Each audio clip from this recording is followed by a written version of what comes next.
Le mot heureux, très fréquent dans l'Ancien Testament, sonne toujours comme un compliment, le plus beau compliment dont nous puissions rêver.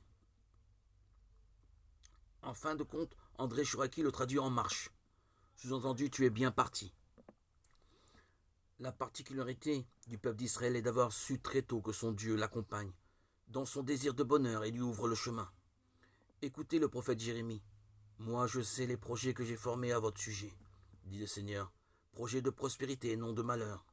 Je vais vous donner un avenir et une espérance. Jérémie 29, 11. Et toute la Bible en est tellement convaincue qu'elle affirme qu'il faut avoir une langue de vipère pour mettre en doute les intentions de Dieu envers l'homme et la femme qu'il a créés pour leur bonheur. C'est le sens du récit du paradis terrestre. Saint Paul, qui était un expert de l'Ancien Testament, l'a résumé en quelques mots. Le dessein bienveillant de Dieu. Il y a toujours ces deux aspects dans le mot biblique.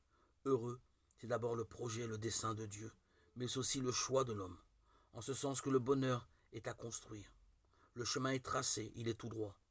Il suffit d'être fidèle à la loi qui se résume dans le commandement d'aimer Dieu, l'humanité. Jésus a simplement suivi ce chemin-là, comme il avait aimé les siens qui étaient dans le monde. Il les aima jusqu'au bout. Et il invite ses disciples à le suivre pour leur bonheur. Heureux serez-vous si vous mettez mes paroles en pratique.